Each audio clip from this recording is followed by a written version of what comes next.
Bonjour à tout le monde. Bienvenue dans ce nouveau direct organisé par Miroir Social en partenariat avec le cabinet SoExpert.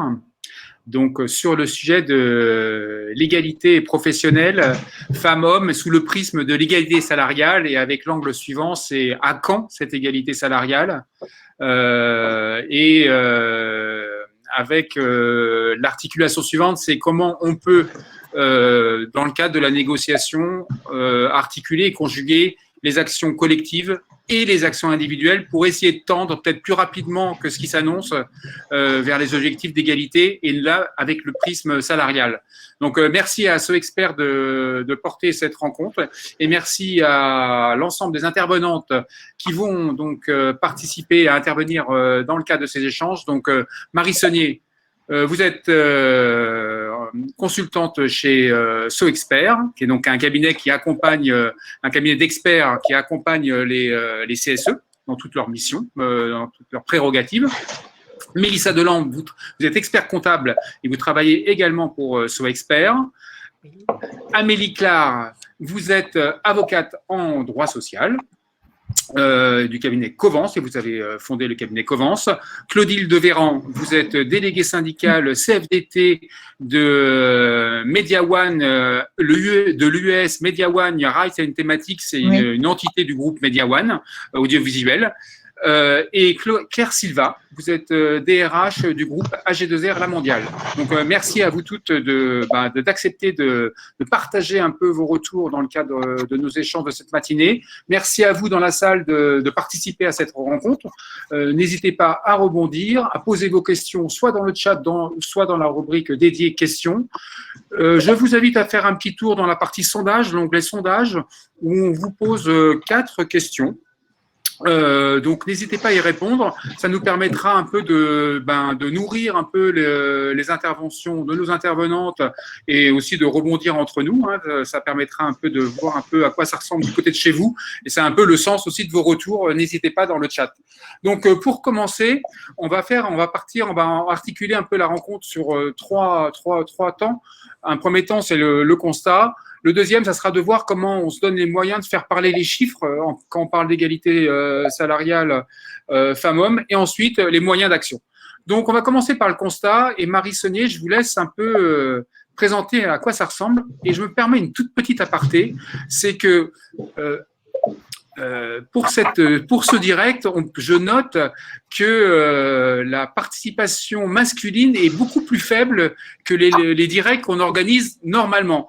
Donc, à croire que peut-être les délégués syndicaux masculins sont peut-être un peu moins concernés par le sujet.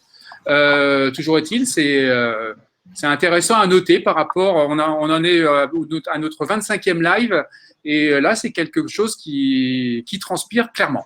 Donc voilà, petit aparté terminé. Marie, je vous laisse partir sur le constat, et pour cela, je vais partager une petite présentation qui est celle-ci.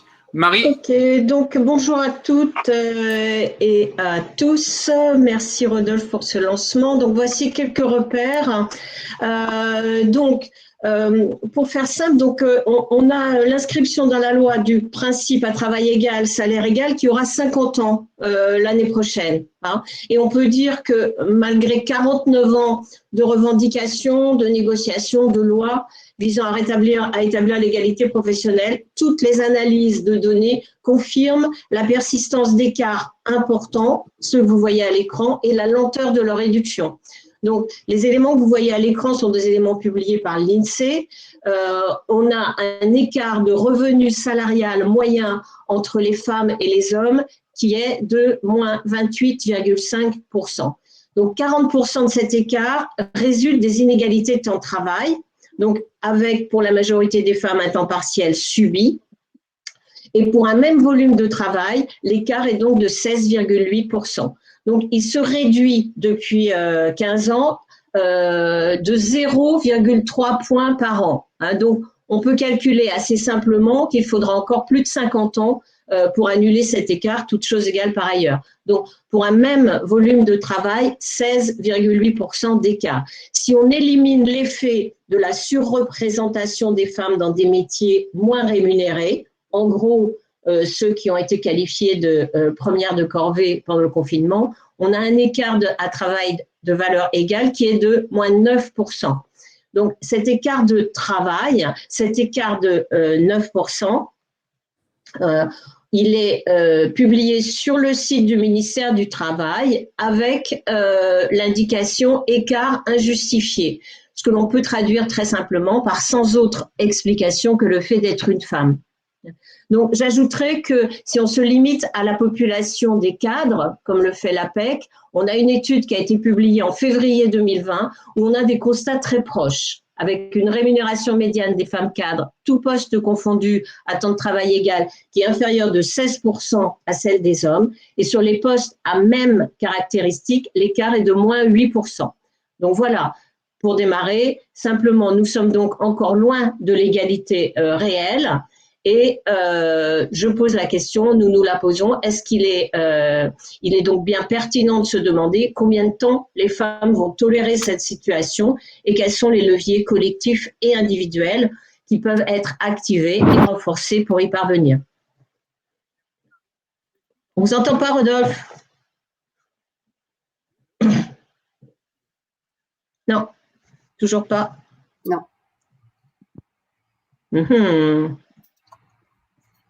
Rodolphe a un souci avec son micro. Vous m'entendez? Voilà. Voilà, j'ai eu une petite frayeur. Je ne sais pas pourquoi. Je m'excuse, j'ai projeté votre doc, Marie, mais sauf qu'il était dans un format complètement illisible. Donc, on a entendu les chiffres que vous avez rapportés, mais tout à fait, la présentation complète vous sera transmise. Donc, mes excuses pour le format des docs, des chiffres que j'ai présentés pour Marie. Par rapport au constat qu'a partagé Marie, je vous invite à un petit tour de table rapide entre Mélissa, sur un peu ce qu'a présenté Marie. Ça vous amène à quelle réflexion à chaud? Alors moi, à chaud, la réflexion, elle va vite. Moi, j'ai une double compétence puisque j'utilise énormément l'apport des sciences cognitives dans le métier, c'est-à-dire quelque part comment fonctionne notre cerveau. Et il faut savoir revenir un petit peu à cette dualité qui est l'hémisphère gauche, l'hémisphère droit.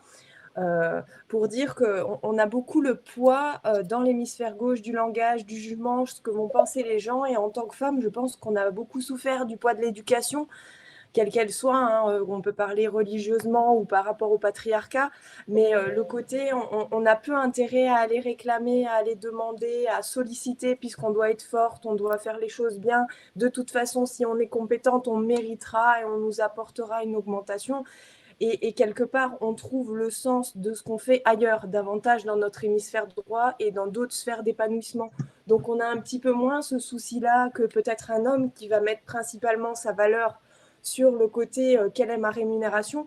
Mais du coup, on a cet écart qui est éminemment difficile à rattraper, comme le disait Marie, parce que de toute façon, on n'a pas ce réflexe de dire mais pourquoi j'irais pas demander, moi, à remettre la balance plus équilibrée et à dénoncer cette injustice.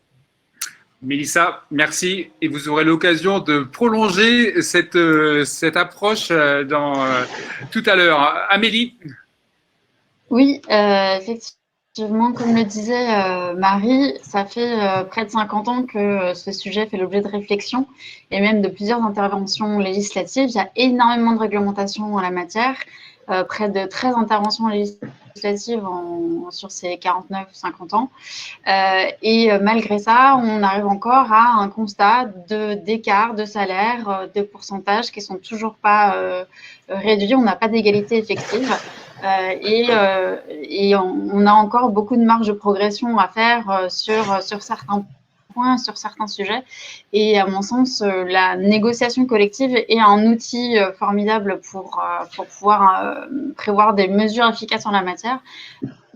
Et d'ailleurs, nous, Cohérence Avocat, on accompagne les organisations syndicales dans le cadre de ces négociations pour prévoir des mesures dont l'objectif est vraiment d'arriver, in fine, à réduire ces écarts de salaire en entreprise. Entendu. Clotilde. Oui, moi je suis entièrement d'accord avec Amélie. La négociation collective, c'est quelque chose d'absolument essentiel et irremplaçable. Néanmoins, on est quand même cadré aussi par ces législations.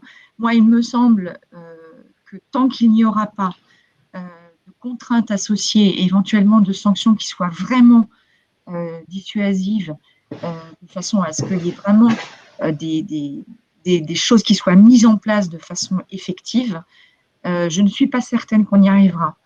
Le danger, c'est qu'effectivement, on se retrouve avec un MeToo des salaires des salariés dans les entreprises privées notamment. Et voilà, donc moi, il y a aussi un autre phénomène, c'est que est-ce que les femmes ont bien conscience de ces niveaux d'inégalité et de ces chiffres? Est-ce qu'elles sont bien informées de ces écarts? Ça, c'est évidemment le travail des élus et des mandatés dans les entreprises, mais voilà, c'est affligeant. Moi, je trouve que c'est un constat qui est assez affligeant. Merci Clotilde. Claire. Là, le micro, Claire. Voilà, je viens de le réactiver. Ben, écoutez, enfin bon, je trouve que ces éléments chiffrés qu'on partage là en démarrage d'échange et de discussion placent bien le sujet de la nécessaire interaction et articulation entre des actions de nature collective, et j'aurai l'occasion d'y revenir tout à l'heure, et des actions de nature individuelle. C'est-à-dire que les avancées et les évolutions sur ce sujet, je pense, ne vont pas pouvoir s'amplifier, ou en tout cas on ne peut pas avoir des avancées qu'à travers des interventions ou des mesures de nature collective. Je partage et je souscris à ce constat qui est plutôt évidemment toujours un peu décevant de se dire qu'après quasiment 50 ans de législation, on en est toujours à cette question de dire, en fait, on n'a toujours pas atteint la question de l'égalité salariale. Et je pense que ça place vraiment bien le sujet, mais on va rentrer dans le vif de la discussion sur la nécessité d'une interaction, en effet, entre l'individuel et le collectif. C'est-à-dire que le collectif ne peut pas tout, même s'il a été mis en place depuis quelques années dans les entreprises pour corriger un certain nombre d'effets, de situations, on y reviendra, mais le collectif ne peut pas tout, et il est important que les femmes se saisissent elles-mêmes du sujet.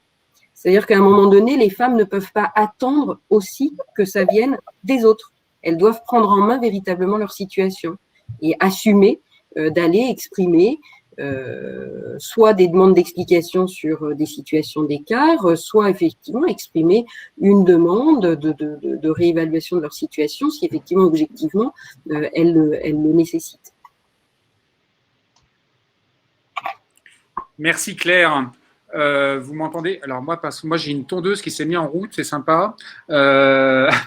Marie, alors on va commencer le deuxième temps sur le côté comment on fait parler les chiffres. Donc, SoExpert, vous accompagnez les CSE sur un certain nombre de missions. Et dans le cadre du sujet qui nous intéresse ce matin, qui est donc l'égalité salariale, Marie, comment on fait parler les chiffres et dans quel cadre? Ok. Je dirais que dans l'entreprise, et là on va répondre, je dirais très directement à une des questions posées dans le chat par Chloé Davio. Donc dans l'entreprise, il y a de nombreuses dispositions qui permettent aux représentants du personnel d'aborder le sujet de l'égalité professionnelle. Donc je vais citer ici la négociation annuelle sur l'égalité professionnelle entre les femmes et les hommes et la qualité de vie au travail, et puis les consultations annuelles du CSE. Celle qui porte sur la situation économique et financière de l'entreprise. Donc, elle inclut l'analyse de la masse salariale et de son évolution. Et puis, la consultation sur la politique sociale de l'entreprise, les conditions de travail et de l'emploi, dont l'égalité pro est un des onglets obligatoires. Donc, l'expert du CSE est en capacité de fournir aux élus et aux négociateurs syndicaux des analyses sur lesquelles ils peuvent s'appuyer donc pour élaborer leurs revendications et motiver leur avis. Donc, je vais vous donner ici deux exemples. Rodolphe, si vous voulez bien projeter le premier exemple que je vous ai transmis. Donc, c'est un premier exemple. Donc, c'est en page 4 de ce document. Voilà. Donc, le premier exemple montre comment nous pouvons expliquer, voilà, celui-ci, ouais, qu'une entreprise où il existe des écarts de rémunération importants publie un index d'une valeur élevée. Donc, dans cet exemple, l'index global est de 88 sur 100. Donc, l'analyse que nous réalisons, elle est faite à partir du fichier élaboré par le ministère du Travail que l'entreprise doit remplir pour calculer son index. Ce fichier, il n'est pas secret, il est sur le site du ministère du Travail. Simplement, il faut effectivement aller regarder à l'intérieur ce qu'il y a. Ici, l'exemple que je vous donne, c'est celui de l'indicateur 1, alors qu'il y a 5 indicateurs dans cet index. Donc, cet indicateur 1, il compte pour 40 points sur 100. Ici, l'entreprise obtient 33 points et on va voir, ici on présente une analyse graphique de ce qu'il y a dans le détail du calcul de cet indicateur représenté sur ce graphique. Et moi, je vais vous parler plus spécifiquement des 2 éléments qui sont cerclés en rouge sur ce graphique. On a un écart moyen total constaté, pondéré des effectifs, qui est de moins 10,6% en défaveur des femmes. Et puis, il est par principe, dans le calcul, il est réduit à 6,1%, moins 6,1% du fait de l'application d'un seuil de pertinence qui est prévu par la formule légale. Ce seuil de pertinence, certains l'appellent seuil de tolérance, fait qu'on retire 5% à l'écart réel calculé pour chaque groupe. Et c'est vraiment le principal biais du calcul de cet indicateur 1. Et on a aussi, on voit ici à l'autre extrémité de ce graphique, cerclé en rouge, que l'écart est supérieur à ce niveau moyen pour les cadres à partir de 40 ans. Dans cette entreprise, c'est 50% de l'effectif total de la société. Et il atteint près de moins 20% pour les femmes cadres de 50 ans et plus. On peut aussi vérifier sur ce graphique, vous voyez, un 3e élément, un des éléments cités par l'étude de l'APEC. Quand vous regardez ici à droite le pavé des ingénieurs et cadres, on voit qu'à leur entrée sur le marché du travail, les femmes cadres de moins de 30 ans, elles gagnent déjà moins que les hommes. Ici, c'est moins 7,2%. Mais les écarts se creusent ensuite. C'est-à-dire que les femmes cadres de plus de 50 ans gagnent en moyenne 19,8% de moins que les hommes du même âge sur cette entreprise-là. On peut ensuite constater que la répartition des effectifs sur les 4 CSP de l'INSEE, c'est-à-dire employés, ouvriers, techniciens, ingénieurs et cadres, n'est pas pertinente pour cette entreprise puisque 78% des salariés sont cadres. Mais la formule légale n'incite pas l'employeur à utiliser une autre répartition, d'une part parce qu'il devrait consulter le CSE s'il faisait une autre répartition, d'autre part parce que le seuil de pertinence, c'est-à-dire la réduction de l'indice, passerait de 5 à 2%. Voilà ce que je peux te dire. On passe au second exemple, peut-être si vous voulez. Voilà. Donc, ce second exemple, c'est un exemple de ce que nous pouvons faire en tant qu'analyse à partir d'un fichier, une analyse du fichier des rémunérations que nous demandons dans le cadre de nos analyses et que nous obtenons, que l'employeur doit nous communiquer si l'expert le demande. Donc, ici, simplement, ce qu'on peut voir, c'est que dans cette analyse, dans ce type d'analyse, on peut regrouper les salariés en ensemble pertinent. En général, ceux qui sont utilisés par l'entreprise pour la gestion de la politique RH, mais on peut aussi faire d'autres regroupements selon les informations données par le fichier et selon ce que nous demandent les élus du CSE. Dans cette page, on voit que les salariés sont regroupés par position métier et je vais donc évoquer également principalement les éléments qui sont cerclés en rouge sur ce graphique. Donc, le graphique de gauche, pour chaque position métier, on distingue les femmes et les hommes et on présente la rémunération annuelle totale médiane de 2019 ainsi que l'écart entre celle des femmes et celle des hommes. On voit que cet écart, il est de moins 14,4% en défaveur des femmes sur l'ensemble de la population. On voit aussi que cet écart négatif se retrouve quasiment sur toutes les positions métiers, y compris sur celles où les femmes sont fortement représentées. Ainsi, sur le support technique, on a 69% de l'effectif qui sont des femmes et l'écart est de moins 18,5%. C'est le plus important de l'ensemble des groupes. Sur le service client, 78% de l'effectif sont des femmes et l'écart est de moins 4,4%. Voilà. Par ailleurs, sur le graphique de droite, on voit la progression. Là, on est sur la dynamique. On voit la progression entre 2018 et 2019. Et on voit que cette progression des rémunérations, elle ne réduit pas les écarts, bien au contraire, puisque la moyenne des évolutions est plus faible pour les femmes, plus 5,6% contre plus 8,7% pour les hommes. Tous les niveaux sont concernés, hormis les groupes support technique et cadres dirigeants. Donc voilà, ce que je voulais succinctement vous présenter, ce type d'analyse que nous pouvons réaliser et qui permet aux élus et aux négociateurs syndicaux de s'appuyer sur des données factuelles et qui sont partagées avec la direction quand on présente notre rapport. Donc, on peut et qui sont faites à partir de données fournies par l'entreprise. Non, pas de son, Rodolphe. Merci Marie. Et on a bien vu avec votre exemple, donc à la fois les fichiers, la base, les données qui servent à nourrir l'index et également de façon plus large les données, le fichier du personnel et comment vous êtes susceptible de travailler sur ces données. Transition avec Clotilde. Clotilde Véran, donc SoExpert intervient auprès du CSE de l'US Media One Rights and Thematics. Donc c'est à peu près 300 salariés l'US dans un groupe de 1000. Vous êtes, je crois, vous avez l'entreprise un très bon index. Pour autant, c'est quoi pour vous, alors au-delà de l'index justement, et pour rebondir, Marie en a un peu parlé par rapport à une question qui a été posée dans la salle sur le côté le décalage entre la note qu'on pouvait avoir et la réalité des écarts qui pouvaient y avoir être vécus dans l'entreprise. Par rapport à ça, Clotilde, c'est quoi la réalité vous perçu, enfin pas perçu, que mesuré au sein de l'US en termes d'écarts salariaux entre les femmes et les hommes? Alors, effectivement, cette année, on a un index avec une note qui est assez bonne. On revient un petit peu de loin parce que en 2019, l'index avait chuté. Et alors, en cause, effectivement, il y a des constats qu'on a pu faire sur l'existence d'écarts salariaux que nous, on appellerait structurels. En fait, ils seraient liés, dans un premier temps, à la surreprésentation des femmes dans certaines fonctions. C'est le cas, par exemple, dans les fonctions support, qui sont considérées plutôt comme des emplois périphériques ou secondaires, c'est-à-dire pas cœur de métier, particulièrement composés de femmes souvent assez jeunes. Donc, en fait, on a des niveaux de rémunération qui n'évoluent pas. Ça, c'est un premier point.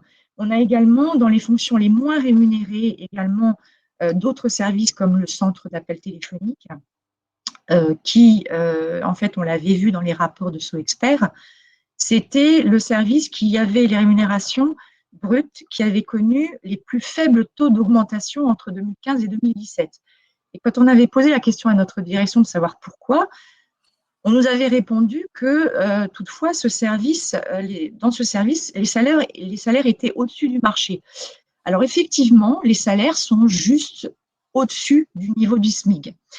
Donc voilà, on a effectivement ce phénomène dans un premier temps qui peut expliquer au global ces écarts de rémunération. Et puis à l'inverse, on a une surreprésentation des hommes dans certaines fonctions, alors là pour le coup bien plus rémunératrices de type à la DSI, mais aussi, je dirais, dans particulièrement tous les services techniques de l'entreprise, puisque nous sommes une entreprise de distribution et d'édition de chaînes dans l'audiovisuel. Donc, on a beaucoup d'hommes en post-production. Alors, il se trouve qu'il y a eu une revalorisation des salaires qui a été effectuée en 2018 au service technique, qui était certes nécessaire. Le problème, c'est que ces services étant composés à majorité d'hommes, ça a creusé, ça a augmenté l'écart qui existait déjà dans les taux d'augmentation individuels entre les hommes et les femmes. Donc, fort de ce constat, c'est ça qui a fait chuter l'index en 2019. La direction a cherché à corriger cet écart en augmentant un peu plus de femmes. Néanmoins, on a quand même constaté que seulement 41% des femmes avaient augmenté contre 59% des hommes. Voilà. Après, le fait de dire qu'il y a une surreprésentation des hommes dans certains services qui ont été particulièrement augmentés, ça ne suffit pas parce que à ce moment-là, pourquoi augmenter les services dans lesquels il y a une surreprésentation des femmes? Voilà, donc l'argument était bien tenté, mais ce n'est pas suffisant. Par ailleurs, toujours, alors là, c'est dans le rapport de SoExpert, on a quand même constaté au niveau de la ventilation des augmentations individuelles, en 2019, elles se sont adressées majoritairement aux salariés les mieux rémunérés, c'est-à-dire ceux dont la rémunération brute de base était supérieure à 35 000 €, sans qu'on ait eu plus d'explications. Du coup, on se retrouve avec un index 2020, avec une proportion de femmes augmentée qui est supérieure cette fois-ci à celle des hommes, donc il y a un bel effort. Voilà. Néanmoins, ce sont les femmes cadres qui en bénéficient à plus de 50% des effectifs, alors que chez les employés, seulement 36% des femmes ont été augmentées. Alors, une fois qu'on a dit ça, on est bien content de savoir qu'il y a plus de femmes que d'hommes augmentés. Néanmoins, tant qu'on n'aura pas d'informations sur les montants alloués par genre, on ne peut pas savoir si des inégalités subsistent. Parce que on pourrait très bien augmenter 70% des femmes de 1 €, ce qui permettrait d'avoir une note d'index de 20 sur 20. Alors, je ne sais pas si c'est 20 sur 20, je ne me souviens plus, ou 10 sur 10.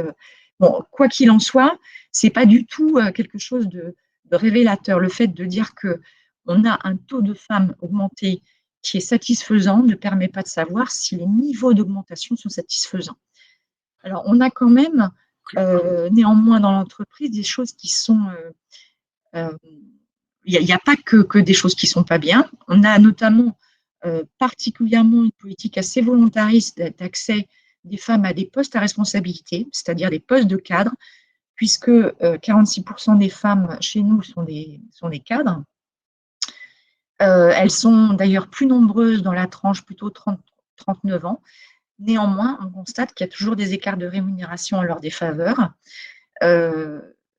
avec quelque chose qui est un peu surprenant, c'est que ces écarts de rémunération sont en leur faveur pour les femmes de cadres de moins de 30 ans et pour les femmes au-dessus de 50 ans. Alors, l'explication qu'on pourrait en avoir, c'est que pour les femmes de moins de 30 ans, la nécessité d'attirer des talents, en tout cas des compétences chez les jeunes, peut expliquer que les salaires qui sont proposés à l'entrée soient supérieurs à ceux qui étaient précédemment. Et pour les femmes cadres de plus de 50 ans, ça s'explique parce que ce sont des femmes qui sont plutôt à la direction.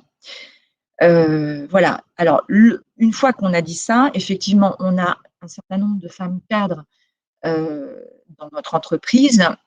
Néanmoins, ce sont des managers N+1 et elles sont quasiment systématiquement chapeautées par des N+2, essentiellement masculins. Voilà. Donc, du coup, on se retrouve là avec, par exemple, à la direction générale, une note de l'index 2020 qui est toujours aussi mauvaise que les années passées, puisque dans les 10 plus hautes rémunérations, on a une parité de 2 sur 10, ce qui est assez mauvais.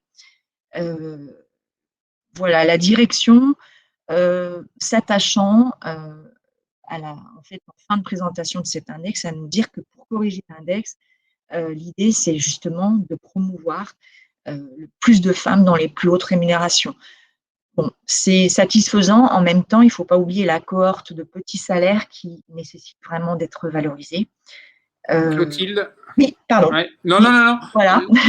Je me permets de rebondir sur le fait que par rapport au travail, le travail sur les données réalisé par SoExpert, vous avez fait une étude salariale sur 3 ans, hein, et oui. Dans certains services, ça a permis, si vous pouvez nous expliquer dans quelle mesure ces données que vous avez partagées avec les salariés, ça a permis à certaines salariés de se dire, il y a quelque chose qui ne va pas là et je vais aller monter au créneau pour négocier le bout de gras. Ça s'est passé comment? Alors, en fait, déjà, c'était une volonté de notre part de demander à SoExpert de faire des focus sur les rémunérations. Ça fait plusieurs années. Et l'intérêt, c'est qu'on a vraiment, au bout d'un certain temps, du recul sur l'analyse du système. Enfin, on va appeler ça un système de rémunération, bien que ce ne soit pas un système, parce que ça n'existe pas à proprement parler dans l'entreprise, mais aussi sur les évolutions de salaire, le niveau et la répartition des augmentations individuelles. En fait, la consultation du CSE et le rapport de l'expert qui est à disposition, sachant que nous, on tient absolument à communiquer le rapport sur le diagnostic social, donc par mail général, ainsi que le PV qui transcrit les débats, ça permet en fait de donner de l'information, notamment sur la réalité de la situation économique de l'entreprise, qui à ce moment-là peut être mise en regard de la politique de rémunération pratiquée. C'est-à-dire que tous les arguments, je suis désolée de dire ça, mais assez fallacieux, et qui consistent à dire une année que l'entreprise a des difficultés économiques pour telle et telle raison, sachant que les chiffres transcrivent exactement l'inverse, ou que cette année, puisque là c'est un peu le plat qu'on va nous servir cette année, il y a eu une crise Covid qui a été très dommageable pour l'entreprise. On verra effectivement avec le rapport 2020, mais d'ores et déjà, on sait qu'il y a quand même eu des aides qui sont assez conséquentes dans nos secteurs aussi, avec le CNC notamment. Enfin, voilà. Et puis, à ce que je sache, il me semble que le monde de la télévision s'en est quand même particulièrement bien sorti. Donc, l'information que l'on communique par ce biais, grâce à l'analyse des experts, ça démonte un peu toute cette argumentation et donc c'est vraiment absolument essentiel, et ça révèle les inégalités de rémunération qui existent entre services, au sein des services, les pratiques des managers, malheureusement, hein, parce que voilà, ce qui est assez notoire en plus, c'est comme je l'ai dit tout à l'heure, on a beaucoup de femmes managers et elles sont malheureusement pas particulièrement en phase avec, en fait, voilà, elles appliquent ce que demande la direction, hein, elles ne sont pas du tout dans la défense de leurs homologues. Voilà, et l'intérêt, c'est que aussi, ça apporte de la crédibilité au discours des élus, puisque c'est quand même un rapport effectué par des experts, avec chiffré. Ça démontre également que les préoccupations des salariés sont prises en compte par les élus, et ça permet également que ces salariés prennent conscience de leur situation. Il y a un autre phénomène aussi, c'est que ces rapports permettent, c'est là qu'on a eu l'exemple auquel je vais venir, ça permet aux salariés de se situer par rapport à leurs collègues qui exercent des fonctions similaires. Parce qu'en fait, on a constaté que la rémunération est un sujet de conversation qui est plus couramment pratiqué, c'est plus décomplexé, voilà, chez les hommes que chez les femmes. Alors, je ne sais pas pourquoi. En tout cas, le résultat, c'est que les femmes n'ont pas forcément connaissance de ce qui se pratique dans l'entreprise et elles n'ont pas de point de comparaison. Du coup, le rapport permet de pallier ce manque d'informations et ces analyses permettent de donner aux salariés des arguments dont elles vont s'emparer pour y aller. Effectivement, on a eu plusieurs salariés à la suite de la communication des rapports l'année dernière qui, après avoir discuté avec des élus, notamment l'élu en charge de la commission égalité hommes-femmes, qui est allé faire le SAV sur le terrain et qui a expliqué et montré ce qu'il y avait d'important, ce dont il fallait prendre connaissance dans le rapport, on a des salariés qui sont allés demander des augmentations. Voilà, donc c'est vraiment pour nous un support absolument indispensable et essentiel. Merci Clotilde. Merci Clotilde, parfait. Amélie, donc du cabinet Covance, vous êtes avocate, donc, et pour commencer, on a parlé de l'index. Là, dans quelle mesure vous considérez que l'index, il permet aux salariés de se projeter de la meilleure des façons, ou alors il y a quand même, on les a un peu abordées, certaines limites quand même. Que vous Oui, alors l'index, effectivement, alors c'est vrai qu'il y a 5 indicateurs dans l'index. Je les rappelle, histoire qu'on sache de quoi on parle. Donc l'index, le premier indicateur, c'est l'écart de rémunération entre les femmes et les hommes par tranche d'âge et par catégorie de poste équivalent, qui vaut 40 points. Le deuxième indicateur, c'est l'écart du taux d'augmentation individuelle de salaire entre les femmes et les hommes, qui vaut pour 35 points. Le quatrième indicateur, c'est le pourcentage des salariés ayant bénéficié d'une augmentation dans l'année suivant leur retour de congé maternité, si des augmentations sont intervenues à ce moment-là. Et le dernier indicateur, le cinquième, c'est le nombre de salariés du sexe sous-représenté parmi les 10 salariés ayant perçu les plus hautes rémunérations, qui vaut 10 points. Et donc, on arrive à un taux sur 100, in fine. Et effectivement, comme le disait Marie tout à l'heure, dans le calcul notamment du premier indicateur, ce qui est l'écart de rémunération par tranche d'âge, par catégorie professionnelle, il y a notamment ce fameux seuil appelé le seuil de pertinence, qui est un seuil de pondération que certains appellent un seuil de tolérance, qui paraît assez étrange, voire hallucinant, qui en fait, on calcule effectivement l'écart de rémunération entre les hommes et les femmes, mais à ce taux, on va le réduire de 5%. Alors, parce la loi considère qu'il y a un seuil de tolérance de 5% qui va être effacé, qui ne va pas être communiqué finalement au public, ni aux élus, ni au public, alors que la réalité n'est pas celle-ci, puisqu'elle est 5% au-dessus. Donc, on communique de fausses... la réalité n'est pas communiquée. Alors, c'est vrai que c'est 5% de réduction si on fait l'écart de rémunération par catégorie professionnelle, mais si on est plus fin et qu'on fait une analyse par coefficient hiérarchique, par exemple, le seuil n'est pas cette fois de 5%, mais de 3% qui est appliqué. Donc, la réduction est moindre, mais en pratique, les entreprises calculent l'index avec une analyse par catégorie professionnelle, ce qui fait que systématiquement, en fait, on a quand même la réduction du seuil de tolérance de 5%, ce qui fait qu'en réalité, les données qui nous sont données dans le cadre de cet index ne sont pas la réalité des écarts dans l'entreprise. Donc, ce seuil de pertinence, en mon sens, devrait être déjà totalement supprimé et dans le cadre du calcul de l'index. Et après, effectivement, on parlait des catégories professionnelles. Bon, parfois, ça peut être pertinent, mais pour certaines entreprises, il faudrait peut-être, par voie de négociation collective,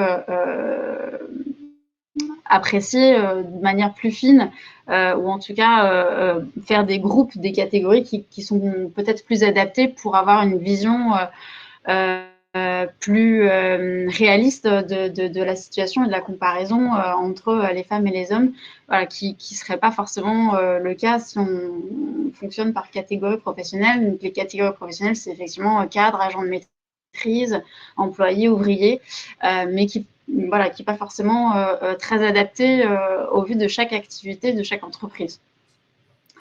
Amélie, je me permets, il y a une petite question là peut-être sur est-ce qu'un expert, dans le cadre de ces restitutions en CSE, peut communiquer sur le chiffre non corrigé?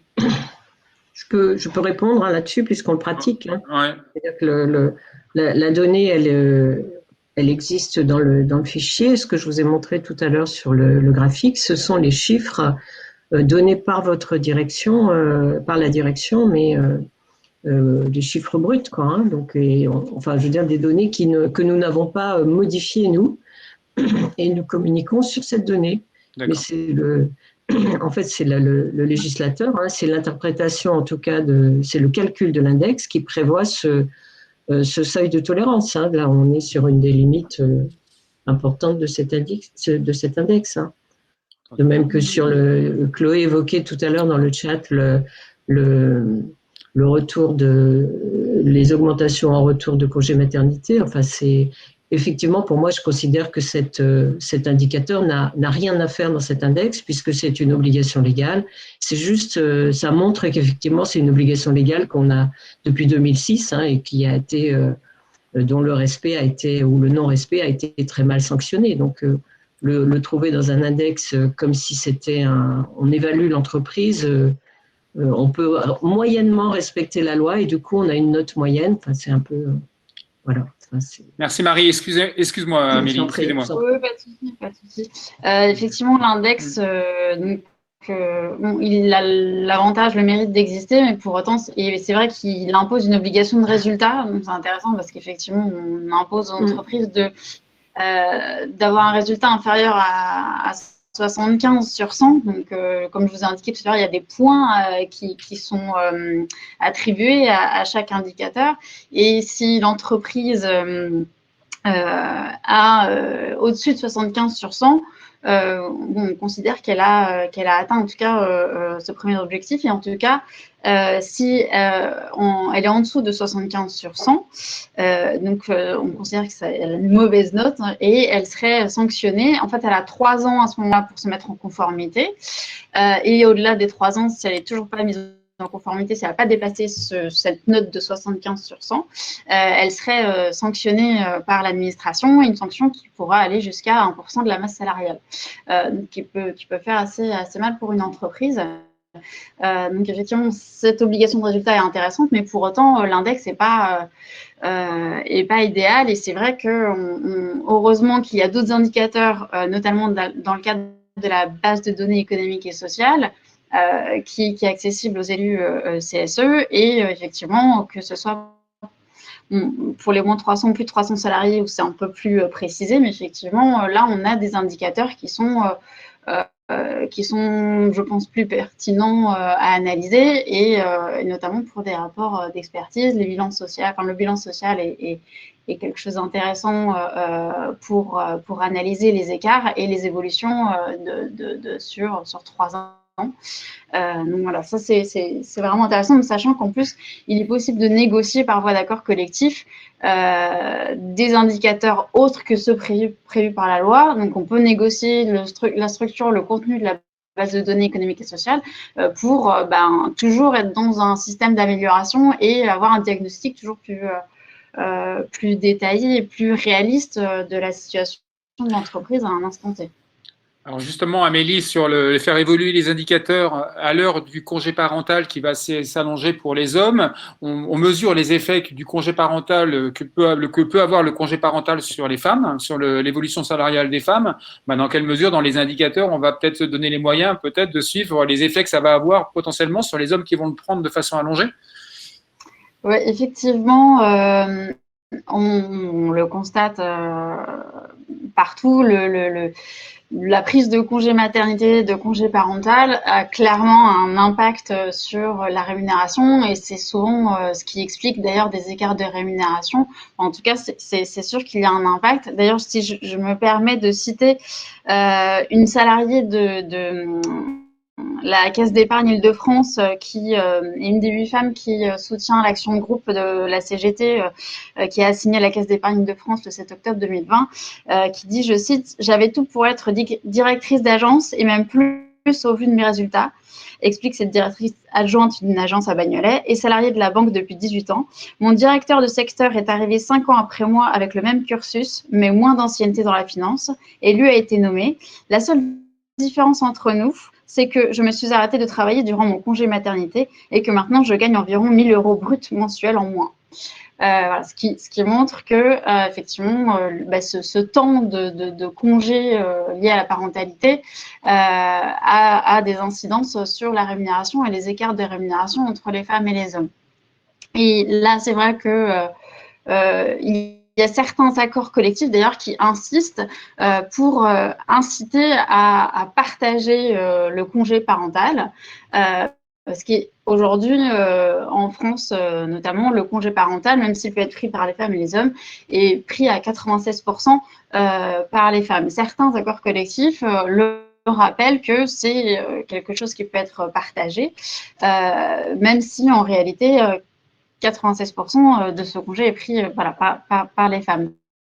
Derrière, il y a un arrêt de la Cour de justice de l'Union européenne qui, au vu de ces chiffres-là, parce qu'en France, pour calculer l'indemnité de licenciement, l'allocation de congé de reclassement ou l'indemnité de départ à la retraite, ce calcul-là, en fait, pour faire ce calcul, on va se baser sur la rémunération réduite du fait du congé parental d'éducation à temps partiel. Et ce qui fait que dès lors que 96% des femmes prennent ce congé parental, en fait, la Cour de justice a considéré que c'était une discrimination indirecte et a écarté l'application de la réglementation française en la matière, ce qui fait que on ne doit pas, en principe, appliquer cette réduction de rémunération pour calculer cette indemnité de licenciement. On doit se baser sur comme si c'était un temps plein, en fait. Voilà, parce qu'effectivement, ça a été considéré comme une discrimination indirecte. Ça a d'ailleurs donné lieu après un arrêt de la Cour de cassation du 18 mars 2020. Et d'ailleurs, il y a certains accords collectifs qui prévoient des actions et des suivis d'indicateurs par la suite, parce qu'on parlait d'indicateurs, sur notamment la rémunération octroyée aux femmes pendant le congé maternité. Certains vont jusqu'à conserver l'élément variable de la rémunération, parce que la part variable, normalement, c'est effectivement en fonction de certains objectifs atteints. Et vous avez des accords d'entreprise qui prévoient que pendant le congé maternité, l'élément variable, la part variable est conservé sur la base d'une moyenne des éléments variables des 12 mois précédents, par exemple. D'autres accords prévoient que le 13e mois n'est pas réduit au prorata du temps de présence malgré l'absence de congé maternité, ou encore que le bonus sur la performance individuelle n'est pas non plus réduit du fait du temps d'absence en congé maternité et qu'il est conservé malgré le congé. Voilà. Et il y a aussi certains qui prévoient le maintien de salaire à 100% pour les départs en congé paternité, aussi pour encourager, parce que c'est vrai que faut le noter, jusqu'à présent, le congé paternité était de 11 jours. À partir du 1er juillet, il va passer à 25 jours, mais ça reste très faible par rapport à d'autres pays. Par exemple, en Espagne, on a 16 semaines de congé paternité, ce qui correspond à l'équivalent du congé maternité d'ailleurs. Et pour donner un autre exemple, les Suédois, le congé parental d'éducation, alors c'est vraiment très spécifique, mais il est de 480 jours. Vous avez 3 mois réservés au père et 3 mois réservés à la mère, et le reste, donc les mois qui restent, sont partagés entre le père et la mère, et je crois même que c'est possible de les prendre ces jours jusqu'à ce que l'enfant ait 12 ans. Donc, c'est quand même très, très flexible, et ce qui permet un grand partage de la parentalité. Et d'ailleurs, chez eux, c'est pas 96% des femmes qui prennent le congé, c'est plutôt un partage 70% pour les mères et 30% pour les pères, avec un objectif pour eux d'arriver effectivement à une égalité rapidement. Donc, voilà, pour les indicateurs, ça peut être intéressant d'avoir une idée de aussi le nombre d'hommes, par exemple, qui pourraient prendre des congés parentaux dans l'entreprise et pouvoir suivre ça sur plusieurs années. Merci Amélie. Je vous invite dans la salle à continuer à répondre au sondage. Comme ça nous permettra d'avoir des billes pour lancer la troisième séquence sur les moyens d'agir. Parole à Claire Silva. Donc, merci Claire, en tant que DRH, de vous impliquer dans les échanges de ce matin. Vous avez entendu beaucoup de choses qui parlaient des directions des ressources humaines. Donc, ça peut en clôture de cette séquence, ça peut être vraiment intéressant de vous entendre. Et moi, je vous lance sur le côté, un peu le fond de sauce de ce qu'on a un peu discuté pour l'instant. C'est un peu, vous, en tant que DRH, quel est pour vous les indicateurs qui font sens à partager avec les salariés sur le sujet de l'égalité salariale? Oui, je pense que, alors c'est vrai que cet index égalité professionnelle femmes-hommes, je souscris à ce qui a été dit. Il est inévitablement imparfait, comme souvent d'ailleurs tous les index, parce que c'est très difficile d'avoir un index dont les modalités de calcul vont couvrir tous les éléments et de façon exhaustive dans le détail tel qu'on souhaiterait pouvoir les appréhender, mais ce qui nécessite après justement d'aller décortiquer, d'aller fouiller un peu plus, et c'est le rôle en effet des élus, c'est le rôle des DRH en interaction avec les représentants du personnel. Mais même si cet indicateur est imparfait aujourd'hui, il a le mérite d'exister et de mettre en exergue un certain nombre d'éléments, alors que cet indicateur, il y a quelques années en arrière, on peut dire ce qu'on veut aujourd'hui, il existe et il est communiqué, il doit être publié par les entreprises, Et ça génère d'une certaine façon une forme d'incitation aux entreprises, en tout cas qui n'atteignent pas un certain seuil minimal à respecter, à engager des mesures. Après, sur les éléments qu'on peut partager avec l'ensemble des collaborateurs, et en particulier les femmes, alors, toutes les entreprises sont pas toutes mises au même niveau, parce que évidemment, dans un groupe ou un grand groupe, on aura plus de moyens, ou en tout cas une culture du dialogue social et du partage de l'information qui sera certainement plus poussée que dans une PME, même une grosse PME, et encore plus quand on parle d'une TPE. On n'est pas du tout dans la même culture du dialogue social, potentiellement pas dans le même temps qui est consacré. Mais je pense que ce qui est important, c'est en effet de partager ces éléments d'index. On a aussi, à travers le management et les revues salariales, et l'interaction qui existe entre le management et les collaborateurs au moment où on annonce justement les mesures d'augmentation individuelle, mesures d'augmentation générale, des échanges qui s'installent, où on doit avoir une discussion et qui permet de partager sur les éléments aussi bien de benchmark interne que de benchmark externe. Donc, c'est tout un tas d'éléments, en fait, dont les collaborateurs comme les collaboratrices peuvent disposer pour apprécier chacun leur propre, et chacune, en l'occurrence, leur propre situation. Donc ça, c'est ce qui se pratique aujourd'hui. En tout cas, on peut s'efforcer à travers ces différents éléments et dans une approche, vous voyez, qui se veut collective, puisque qui est à l'initiative de l'entreprise, à travers la fonction ressources humaines, les représentants du personnel, le management, donc différents acteurs, de contribuer à l'éclairage du sujet de façon collective. Ce qui n'empêche pas une collaboratrice à titre individuel ou une femme à titre individuel, si on doit le raisonner de façon beaucoup plus large et sociétale, de s'intéresser par elle-même à sa situation personnelle. Et on en revient au sujet, à l'équilibre entre collectif et individuel. Aujourd'hui, à travers les nouvelles technologies, le web, toutes les informations auxquelles on peut accéder, on a un accès à une source d'information dont les femmes ne disposaient pas nécessairement il y a encore 15 ans en arrière, si on peut le préciser comme ça. Donc ça, je pense que c'est extrêmement important de le rappeler, et j'ai bien entendu beaucoup de choses sur cet index. Je souscris au fait qu'il est très probablement imparfait, mais au moins il a le mérite et la vertu d'exister, alors que ça n'était pas le cas il y a quelques années.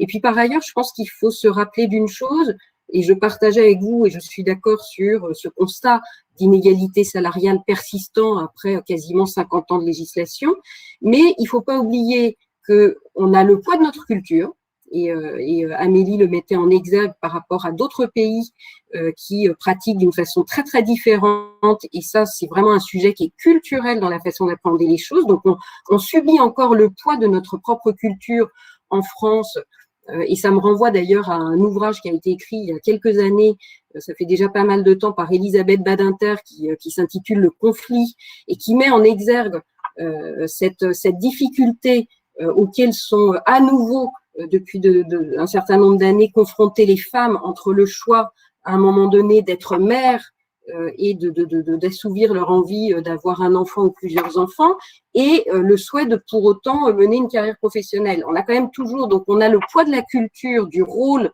et de la place de la femme, même si ça a beaucoup évolué et que ça va continuer à évoluer, mais ça c'est quand même quelque chose qu'on a encore à gérer. Et puis n'oublions pas, et là c'est la DRH qui va parler avant toute chose, que chaque situation est singulière. On a effectivement, je ne suis pas certaine qu'un jour, on arrive pour tous les collaborateurs, les collaboratrices, partout dans toutes les entreprises, à une situation d'égalité totale. Pourquoi ? Parce que chaque parcours est singulier. Un niveau de rémunération est bien évidemment déterminé en fonction de la formation de la personne, en fonction de son expérience professionnelle, et donc de fait, on peut avoir en fonction des changements aussi d'employeurs qui sont intervenus. En général, les bons salariaux se font quand on change, on passe d'une entreprise à l'autre. La dynamique d'évolution salariale, elle est beaucoup plus lente et moins rapide quand on reste toute sa carrière professionnelle au sein du même groupe. Et donc là, on retrouve le poids culturel. Est-ce qu'une femme va changer? Ce sera intéressant d'aller questionner le taux de rotation au sens du nombre de changements d'employeur d'une femme par rapport à un homme. Je pense qu'un homme, dans son parcours professionnel, parce que lui, il n'a pas la maternité et tout un tas d'autres choses, ça c'est la nature qui l'a voulu ainsi, un homme va peut-être changer beaucoup plus de fois d'employeur dans sa vie professionnelle, dans son parcours, qu'une femme, pour tout un tas de raisons d'ailleurs, et qui vont être différentes. Donc du coup, on peut avoir en fait des écarts salariaux. Simplement, je pense qu'en tant que DRH, en tout cas moi c'est l'éthique qui m'anime, ce qui est important, c'est d'être en capacité de justifier de façon objective pourquoi ces écarts existent. De la même façon que, même si je considère en tant que femme que les femmes sont très compétentes parce qu'elles sont capables de faire tout un tas de choses à la fois, on le disait juste au démarrage avant d'engager cette session, il n'y a pas que chez les hommes qu'on peut avoir aussi des situations individuelles de non-performance ou de pas être tout à fait au rendez-vous par rapport à ce qu'on doit les délivrer en contrepartie dans le cadre de la gestion de la relation du contrat de travail. Donc, je pense que tous ces éléments, et ça ne remet absolument pas en cause ce qui a été dit et auquel je souscris parce que ce sont des points auxquels je suis aussi très attentive en tant que DRH, mais attention parce que, vous voyez, les éléments, c'est pas si basique et si standard que ça, il y a tout un tas d'éléments à prendre en considération également de ce point de vue-là. Entendu.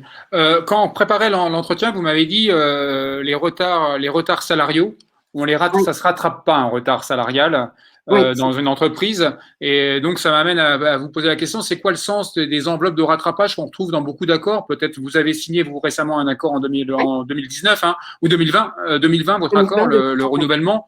Je suppose qu'il doit intégrer peut-être une enveloppe. C'est quoi le sens de ces enveloppes à partir d'un moment, effectivement, rattraper un retard, on l'a vu avec la présentation de Marie au départ, c'est super lent, etc. Voilà, exactement. Je pense que ça, effectivement, j'ai pu le constater par expérience tout au long de ma carrière, en effet, c'est pas… Enfin, je ne vais pas dire que ça ne se rattrape jamais, mais en tout état de cause, comme vous le dites, Rodolphe, c'est lent. Ça prend du temps de rattraper des écarts salariaux. Pourquoi? Parce que dans les entreprises et dans un monde qui se veut compétitif, dans un monde économique qui est celui que l'on connaît, une entreprise n'est pas en capacité tout d'un coup de développer une enveloppe de politique salariale pour dire tiens, je vais éradiquer d'un coup d'un seul les écarts salariaux que je constate. Donc c'est ce qui doit conduire à être très attentif à la détermination du niveau de rémunération à l'embauche. Ça, c'est un point qui est clé.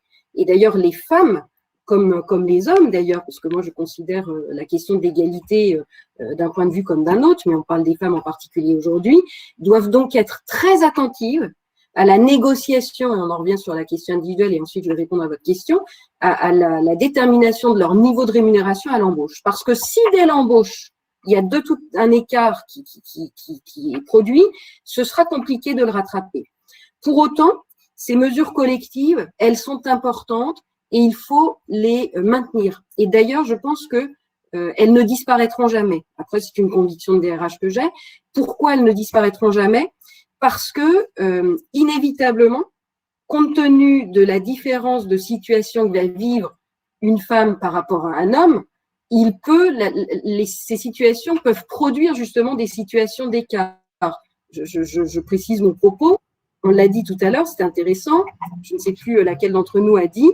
Il y a beaucoup plus de femmes qui sont en temps partiel et en temps partiel subi. Pourquoi en temps partiel subi? Parce que souvent, c'est la femme qui va s'occuper des enfants le mercredi. Désolée de tenir un propos qui peut paraître un peu stéréotypé, mais c'est quand même encore une réalité aujourd'hui. C'est-à-dire qu'à un moment donné, quand il y a des enfants qui sont petits, en bas âge, il faut bien s'organiser dans le couple. Et bien souvent, même si les choses ont bien évolué sur cet angle-là, c'est très souvent encore la femme qui s'y colle, si je puis dire. On parlait du congé parental tout à l'heure.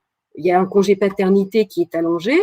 Ce sera intéressant de voir si effectivement ces messieurs s'engagent beaucoup plus dans le congé paternité ou laissent plutôt la femme utiliser son congé parental. Et puis, par le biais de la nature, tout simplement, une femme, si à un moment donné, elle souhaite avoir un enfant, voire même plusieurs, eh bien, elle va avoir dans sa vie professionnelle, dans son parcours professionnel, des périodes où elle va être éloignée de l'emploi pendant quelques mois, puisqu'elle va avoir son congé maternité pour enfanter tout simplement. C'est par la force des choses. Donc, ces mesures de nature collective, elles sont indispensables. Et vous voyez, ça me fait penser à des actions qu'on a pu mener dans les entreprises il y a maintenant 15-20 ans en arrière, d'un autre ordre, mais qui sont tout à fait similaires, qui concernaient la situation des représentants syndicaux, des représentants du personnel. il y a 20 ans, 25 ans en arrière, les entreprises étaient beaucoup moins attentives à la question de l'évolution du niveau salarial des représentants du personnel. Et on s'est retrouvé dans les entreprises, il y a très longtemps, dans des situations d'écarts salariaux qui ne se justifiaient pas entre l'évolution de carrière et l'évolution salariale d'un représentant du personnel par rapport à des salariés exerçant les mêmes fonctions qui n'avaient pas assumé le mandat. Et donc, ça nous a conduit à avoir, dans le cadre des politiques salariales, à dire systématiquement, tous les ans, on fera une revue de politique salariale de ces représentants du personnel pour nous assurer qu'ils ne bénéficient pas d'augmentations individuelles inférieures à la moyenne des augmentations dont bénéficient les personnes de même catégorie. Et pour les femmes qui sont contraintes à être, à un moment donné dans leur parcours de vie, qui impactent du coup leur parcours professionnel, qui sont contraintes à des congés maternité ou à vouloir passer à temps partiel ou à prendre un congé parental, et tout simplement parce qu'elles ont envie aussi de vivre cette relation avec leur enfant à ce moment-là de leur vie au sens général du terme, bien ces mesures correctives, elles sont là pour être gardiens du temple, pour être un peu garde-fous du système. Donc je pense que il faut être attentif au salaire d'embauche. Je persiste à dire que attention parce que tout retard pris est très compliqué à rattraper. Et donc, pour autant, ces mesures correctives, je pense qu'il faut les maintenir et elles disparaîtront pas simplement parce que on a ce vécu d'éloignement de la femme à un moment donné de son temps professionnel parce qu'elle a envie tout simplement d'être maman 1 fois, 2 fois, 3 fois ou plus de 3 fois, enfin peu importe. Merci Claire, merci beaucoup. Parole à Mélissa. Alors on passe sur la séquence, on l'a un peu abordé, mais vraiment sur la capacité d'action, le pouvoir d'agir. Le temps tourne, donc et cette fois on va pas comme le dernier live où je sais pas s'il y avait des personnes présentes, mais on a débordé d'une demi-heure. Cette fois on va pas le faire. Donc on termine vraiment à 10h30 comme indiqué sur le programme. Donc Mélissa, je vous passe la parole. Alors vous êtes expert comptable, vous travaillez pour SoExpert, mais vous êtes également la cofondatrice, enfin l'animatrice initiatrice d'un réseau qui s'appelle les nouvelles expertes sur le champ des cabinets d'expertise comptable que vous connaissez très bien et vous appréhendez vous au sein de ces cabinets la dimension de parcours collaborateurs, etc. La capacité des femmes à évoluer dans cet univers professionnel. Au regard de cette expérience-là, vous avez commencé en introduction un peu sur les leviers que vous voyez pour un peu susciter le déclic individuel là. Exactement. Dans un cadre collectif, mais voilà. C'est ça. Donc, pour rebondir un petit peu sur tout ce qui a été dit entre l'intervention de Claire qui reprenait cette histoire de poids dont je vous ai parlé en préambule avec le côté éducation qui a été mis en avant aussi par Amélie en disant on a bien cet écart avec le témoignage. Clotilde aussi qui nous disait que de toute façon la parole n'est pas déliée ou beaucoup moins chez les femmes. L'idée c'est aussi d'apporter la réponse à Corinne dans le chat par rapport à ces leviers. Moi mon constat il est simple, j'ai commencé ma vie professionnelle dans un cabinet d'expertise comptable qui est majoritairement des femmes. C'est-à-dire qu'on arrive à 66% en termes de répartition des collaboratrices. Si je prends une spécificité qui est le service social, on peut facilement monter, donc tout ce qui est gestion de paye, ressources humaines élargies, on est plutôt à 87%. Et plus on monte en fait dans la hiérarchie, plus le nombre de femmes diminue. C'est-à-dire quand on prépare son diplôme d'expertise comptable, on se retrouve à 48% d'experts comptables futurs diplômés. Et puis au moment de l'installation, on n'est plus qu'à 28. Pourquoi ? Il y a quelque chose d'assez simple et en fait, c'est encore une fois, de par l'explication des neurosciences, ça s'appelle les neurones miroirs ou le mimétisme. Les neurones miroirs, c'est quand en fait on voit un comportement qui fait que ça va activer des zones cérébrales dans notre cerveau qu'il faut que c'est exactement comme si nous-mêmes on faisait ce comportement. Typiquement, vous êtes pianiste, si vous voyez quelqu'un jouer du piano, c'est presque comme si vous étiez en train vous-même de jouer. Ce qui se passe dans les entreprises, et notamment ce que moi j'ai constaté dans mon expérience au sein des cabinets, c'est que mes neurones miroirs, ils ne s'activent pas. C'est-à-dire que le mimétisme se met difficilement en place. Pourquoi? Parce que si j'ai des femmes dans la direction, j'ai énormément de mal à m'identifier à elles. C'est-à-dire qu'il y a deux types de profils. Il y a des femmes qui vont avoir ce côté, cette énergie très masculine de dire « moi, je veux y aller, je veux ma promotion, je prends ma place », qui ne parlent pas à d'autres. Et quand Clotilde disait on a du mal à délier la parole, c'est parce qu'on ne se sent pas en confiance peut-être avec des femmes avec qui on aimerait échanger. Et en fait, on n'arrive pas du tout à se projeter là-dedans.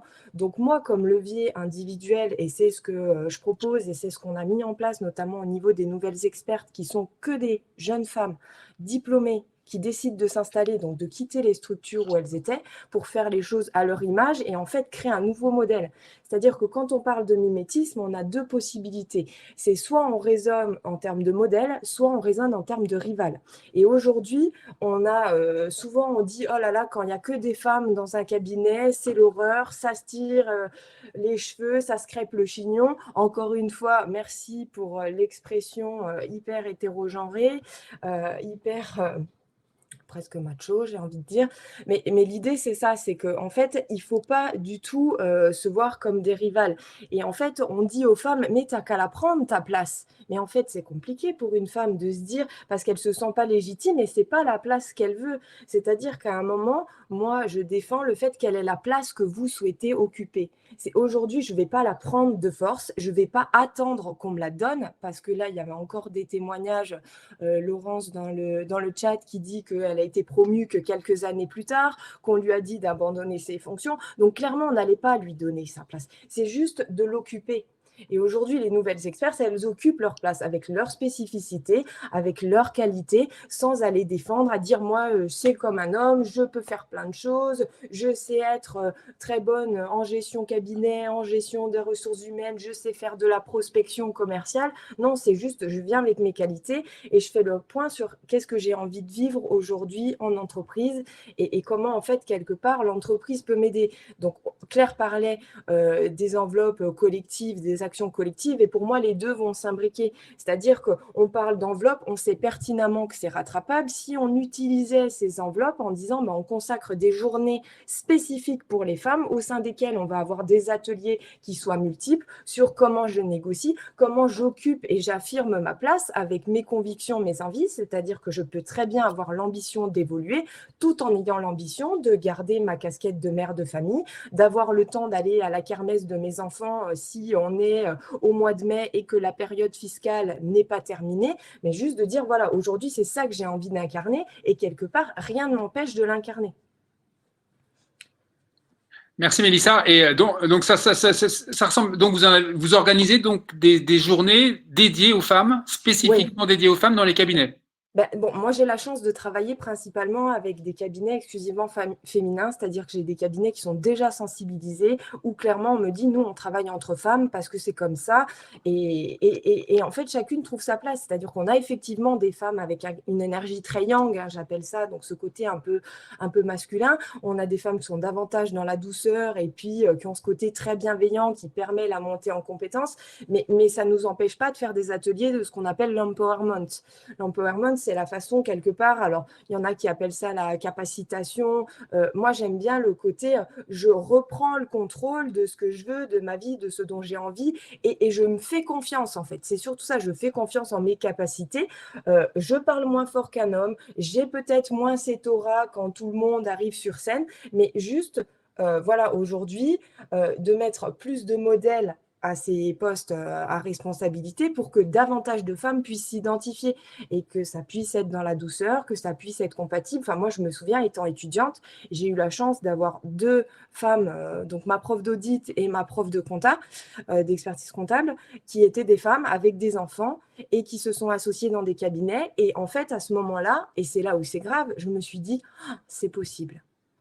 Ce qui est fou, parce qu'en soi, moi, j'avais mon intention et je savais que c'était ce que je voulais. Mais le poids de ce mimétisme, de se dire, mais est-ce que d'autres ont pu le faire avant? Est-ce que je pourrais le faire? C'est ça qu'il faut retravailler. Et c'est en ça que l'empowerment est vraiment, c'est OK, je me place, je suis alignée quelque part avec mon intention. Ça, c'est ce que je veux. Qu'est-ce que je peux faire aujourd'hui? Et donc, c'est là l'intérêt de ces enveloppes collectives et de ces journées. L'idée, c'est pas du tout de faire des réseaux où les femmes vont se retrouver pour se plaindre. C'est non, comment on négocie concrètement, d'avoir des ateliers d'aide à la négociation, comment on recentre un débat, parce qu'on se fait souvent emmener par les hommes dans ce qu'on appelle une gouvernance grégaire. La gouvernance grégaire, c'est vraiment ce côté rapport de force. Et nous, on a, je pense, cette fâcheuse tendance à laisser ceux qui veulent se mettre en avant en disant « Oui, de toute façon, moi, je vais rattraper avec mes compétences, je sais ce que je dois faire, je n'ai pas besoin de faire des sbroufs. » Pour autant, on est souvent amené à devoir se justifier. Or non, il n'y a pas de justification possible, c'est-à-dire « Oui, mais je devrais avoir peut-être une augmentation. » Parce que non, factuellement, j'ai fait ça, le job a été réalisé, c'était ce qu'on attendait de moi, point. Il n'y a pas à discuter en fait. Et ça, c'est quelque chose qui s'apprend parce que de toujours, on a été amené à justifier. Et pourquoi tu fais ci, et pourquoi tu fais ça? Tu te rends compte, il faut quand même que tu sois forte, et il ne faut pas que tu sois comme ça, et il faut que tu sois belle, et il faut que tu sois ci. Donc en fait, on trimballe quand même tout ce poids qui fait que dès qu'on n'est pas dans la perfection et dans le cadre, il va falloir se justifier. Merci Mélissa. Merci Mélissa pour cette énergie partagée. Je me permets de vous couper, de vous interrompre parce que le temps tourne et je tiens à ne pas me laisser déborder. Claire Silva, je vous passe la parole par rapport à l'intervention de Mélissa, tout ce qui est coaching, mentorat, self-défense dont vous m'avez parlé. Est-ce que ça fait partie du programme chez vous? Est-ce que vous l'avez vraiment dans votre champ de vision des actions possibles?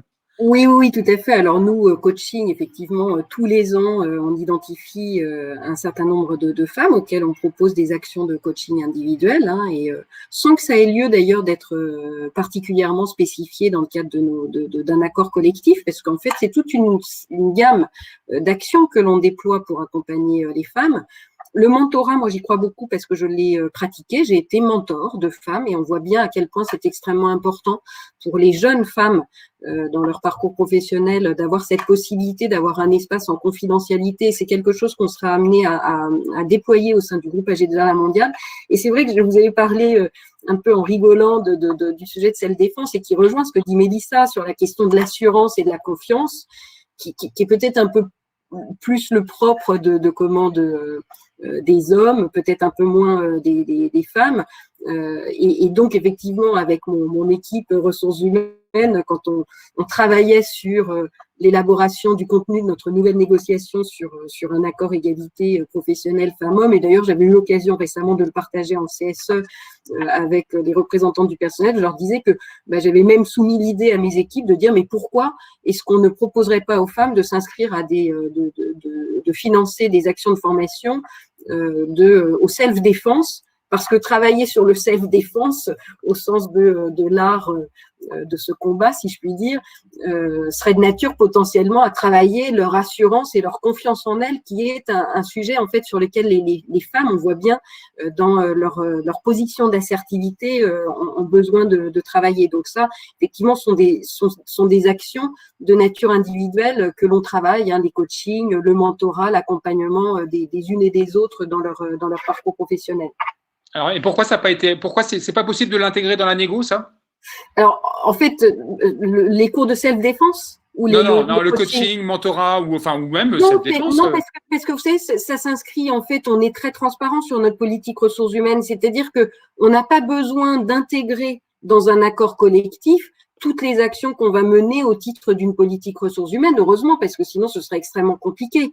Donc on a effectivement un certain nombre de sujets que l'on souhaite intégrer véritablement dans l'accord parce qu'on ne peut pas faire des accords qui font 100 pages, et on partage par ailleurs dans le cadre de nos commissions de politique sociale ou de CSE l'ensemble des actions au sens de la politique ressources humaines dont on fait bénéficier nos collaborateurs, et en l'occurrence plus particulièrement les femmes, nos collaboratrices, et donc on le partage.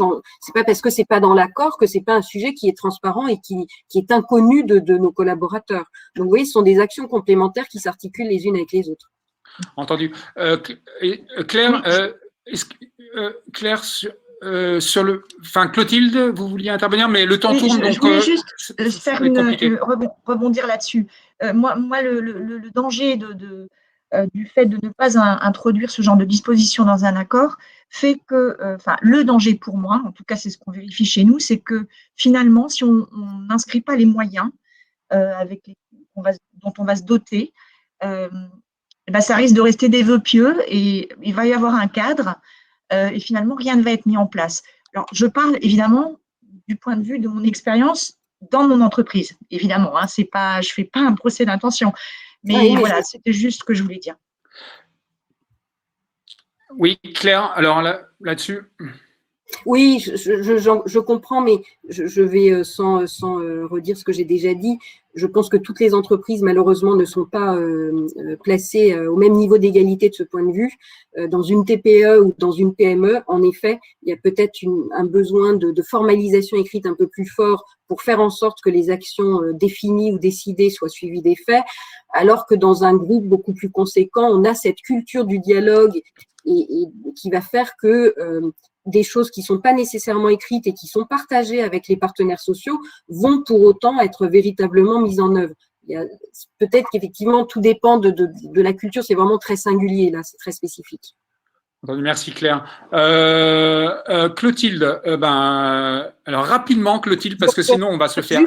Juste un point, Rodolphe, parce que c'était un point qui était important sur la question des quotas, où on avait échangé sur ce sujet. Et où effectivement, je vous disais que moi, j'étais plutôt dans l'oscillation sur la question des quotas. Et pourquoi? Parce que je raisonne cette question des quotas sous l'angle, avec 3 casquettes en fait, en tant que DRH, en tant que femme et en tant que mère. Et cette question, en fait, j'ai été longtemps dans une position assez radicale de dire les quotas, ça fait plus de mal aux femmes que l'inverse. Hein. Moi-même, j'ai pu m'entendre dire dans mon parcours professionnel par des représentants syndicaux. Donc, c'est intéressant puisque ce sont eux-mêmes qui signent des accords dont on parle depuis le début de cette session, de me dire « Ah ben, Madame Silva, on est très content de vous connaître, vous êtes nommée à tel poste. On a bien compris que c'était dans le cadre de l'application de l'accord sur l'égalité professionnelle femmes-hommes. » Donc, oui, j'ai été pendant longtemps sur cette position de dire les quotas potentiellement peuvent faire plus de mal aux femmes qu'autre chose parce que du coup, on plaque les choses. Et puis, en tant que mère, plus en tant que mère d'ailleurs, je me suis toujours projetée en me disant, parce que j'ai une fille, en me disant, mais finalement, quand elle sera en âge de travailler, est-ce que cette question de l'égalité professionnelle sera définitivement réglée? Est-ce que nos jeunes générations de filles, de jeunes filles, ce sera réglé pour elles? Et en fait, au vu de la façon de la lenteur de l'évolution des choses, je me dis malheureusement non. Et c'est ce qui me conduit aujourd'hui à être dans l'oscillation et de me dire, finalement, on est peut-être obligé d'en passer par cette question des quotas.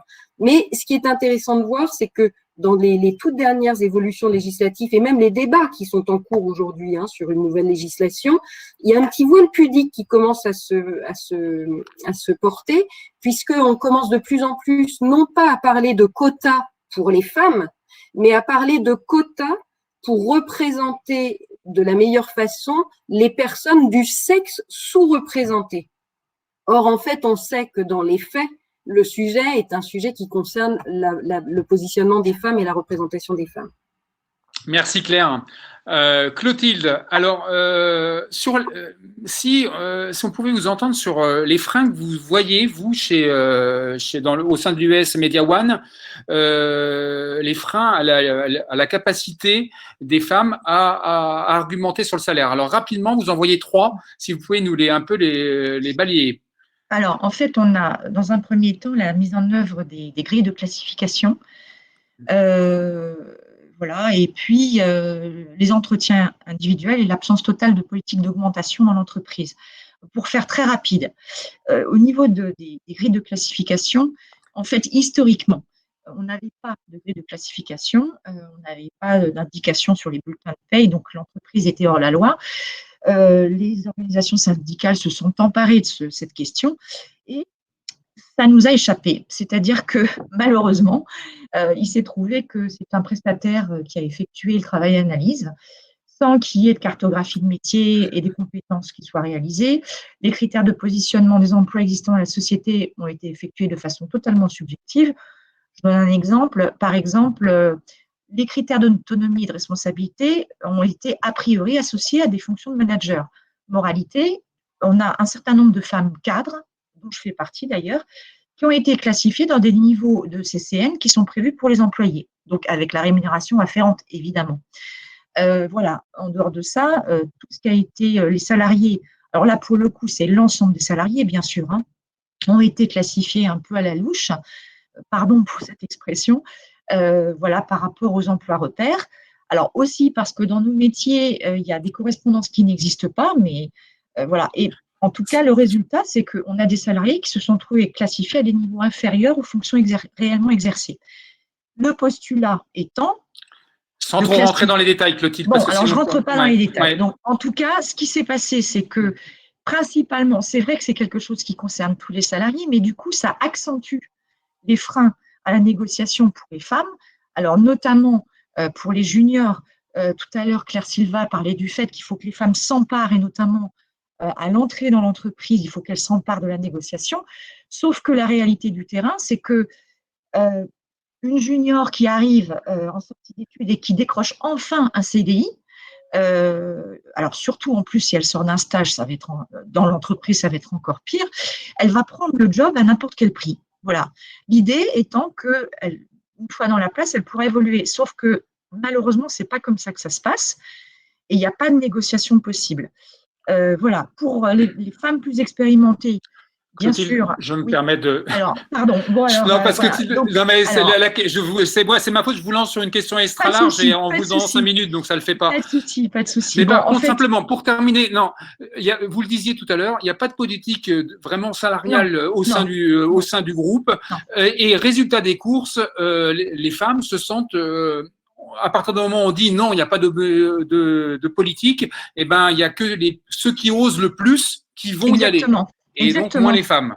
Sachant que l'espace qu'elles pensaient pouvoir occuper au sein des entretiens donc individuels qui ont été mis en place est clairement une impasse, puisqu'en fait, les éléments d'entretien annuel sont, nous a-t-on dit, décorrélés de la question des augmentations. Donc, du coup, si ce n'est pas à ce moment-là qu'on peut aborder ces questions avec son manager, sachant qu'on renvoie les salariés à un autre contexte qui n'existe pas. Donc, en fait, il n'y a pas d'espace. Et la question des augmentations, alors là, pour le coup, de l'ensemble des salariés, elle descend en verticale de la direction sans qu'on ait de visibilité ni sur les critères d'attribution, ni sur quoi que ce soit. Et c'est vrai que du coup, c'est un frein supplémentaire pour les salariés celles qui n'osent pas y aller et qui n'arrivent pas à s'emparer de cette question, parce que c'est vrai que ça ne suffit pas de dire il faut faire les choses. Il faut aussi que les… Alors là, moi, je rejoins complètement Madame Silva, pour la question du self-défense, mais ça ne suffit pas. Il y a vraiment un… Voilà, les élus ont un rôle très, très important à jouer pour aider à la décision. Voilà. Merci Clotilde. Excusez-moi de vous pousser un peu sur le timing. Je fais un petit aparté sondage quand même. Donc, il y a 76% des répondants qui affirment qu'il n'y a pas que leur accord à égalité pro n'intègre pas des leviers individuels tels que le coaching, mentorat, dont on parlait Claire, ou Mélissa, empowerment, etc. Il n'y a pas de ça. Hors accord, 14%. Toujours est-il, et non, voilà. Donc, majorité. L'index est-il un levier de communication en interne? 57% oui, non, 43%. Et voilà, excusez-moi, je me perds un peu dans ce que je raconte dans le sondage. Je vous invite à aller voir, voilà le sondage. Amélie, Claire, là, vous êtes avocate, donc ça serait peut-être intéressant de vous entendre rapidement sur le côté contentieux. Et pour vous lancer, c'est dans quelle mesure vous estimez que d'entamer un contentieux, si on en est là, entamer un contentieux individuel, c'est lourd et qu'il faut peut-être privilégier d'autres alternatives? Effectivement, le contentieux individuel est possible et faisable, notamment pour faire reconnaître une discrimination liée au sexe. Donc, en raison du fait d'être une femme, on est moins payé et on peut effectivement, dans le cadre d'un contentieux devant la justice, réclamer réparation du préjudice subi. Alors déjà aussi le rappel de salaire du fait de l'écart de salaire, mais aussi des dommages et intérêts pour la réparation du préjudice subi du fait de la discrimination du fait d'être une femme. Ce qui est compliqué, c'est qu'effectivement, il faut tout de même arriver, même si la charge de la preuve est très allégée, est allégée en en la matière. Il faut apporter des éléments qui laissent supposer l'existence d'une discrimination, et c'est à l'employeur d'apporter des éléments objectifs qui montrent que la différence de traitement est justifiée par des éléments objectifs. Mais pour autant, il reste quand même une première étape. Il faut quand même apporter des éléments de preuve pour montrer à situation comparable, je ne suis pas payée de la même manière à travail égal, je n'ai pas le salaire égal. Donc, à travail de valeur égale, il faut arriver à trouver aussi une situation comparable. Et il y a quand même pas mal de jurisprudence où les salariés, enfin certains salariés, se sont retrouvés à ne pas avoir eu de reconnaissance de la discrimination parce que la situation comparable n'avait pas été trouvée, n'avait pas été rapportée. Donc c'est vrai que c'est compliqué, ça demande les dossiers en discrimination demandent quand même des années de construction de dossiers avec recueil d'éléments objectifs, et c'est vrai qu'une salariée seule c'est difficile à porter, et c'est pour ça qu'effectivement ça peut être intéressant déjà d'avoir l'appui des représentants du personnel, de pouvoir s'appuyer sur des élus CSE ou délégués syndicales. Mais parallèlement, ça peut être intéressant aussi d'agir dans le cadre d'une action de groupe pour pas être seul et d'avoir aussi des éléments dans ce cadre-là. Et j'en parlais déjà tout à l'heure, effectivement, il y a cette action de groupe qui est intéressante, qui a été mise en œuvre déjà en 2020. L'action de groupe, c'est particulier parce qu'il faut commencer par une phase où on fait une mise en demeure.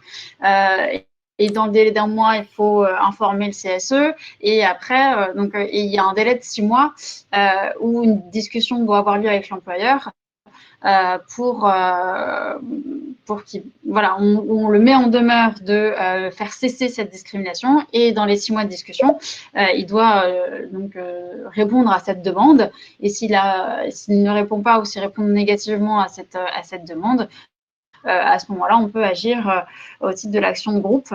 Donc, une organisation syndicale peut agir au titre de cette action de groupe. Et celle dont je parlais, c'est effectivement la CGT qui a mis en œuvre cette action et a signé la Caisse d'épargne Île-de-France.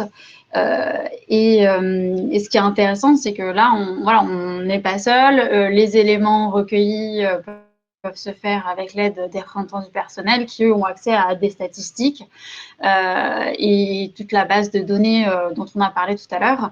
Donc, l'action collective peut être une solution intéressante au vu des difficultés qu'on peut avoir à constituer des dossiers d'un point de vue individuel. Merci Amélie. Marie, justement pour prolonger, et un peu Clotilde l'avait dit aussi, sur la capacité à…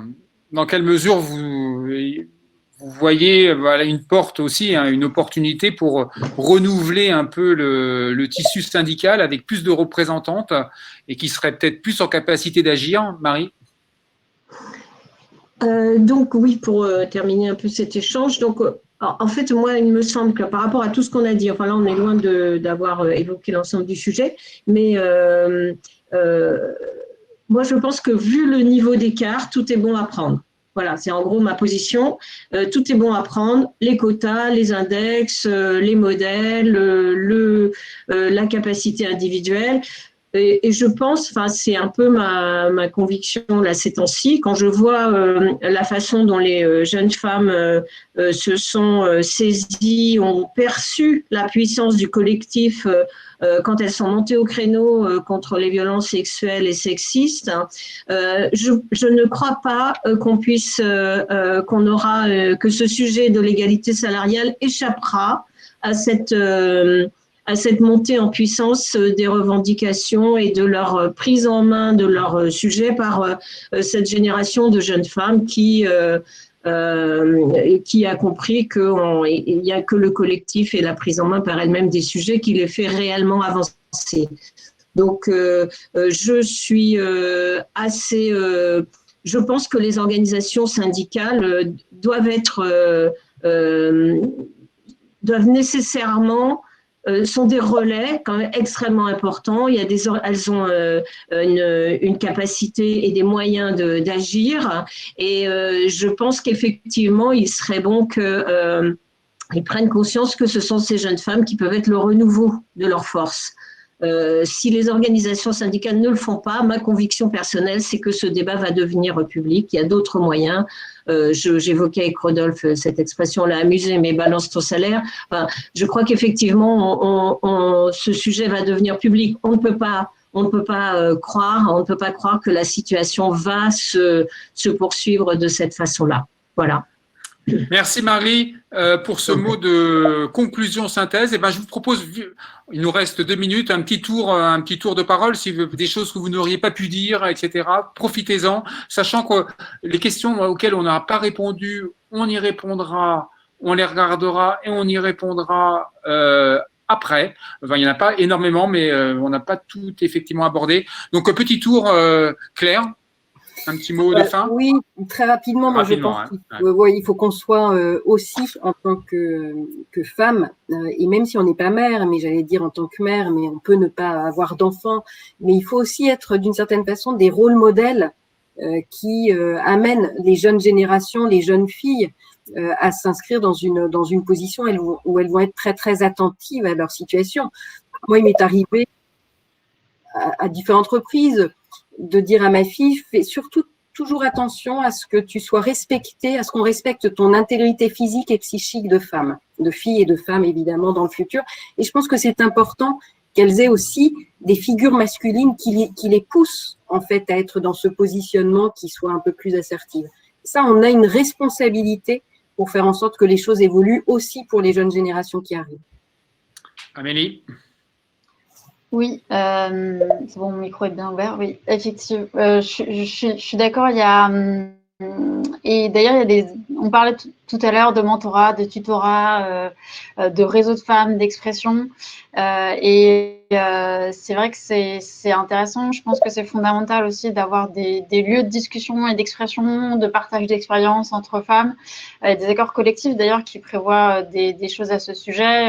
Il y a un accord BNP qui prévoit un réseau qui s'appelle Mix City où il prévoit la possibilité d'avoir des espaces de discussion, d'échange, de partage d'expériences dans le but d'imaginer de nouvelles règles du jeu et d'avoir des choses un peu innovantes en la matière qui soient discutées dans ces espaces-là.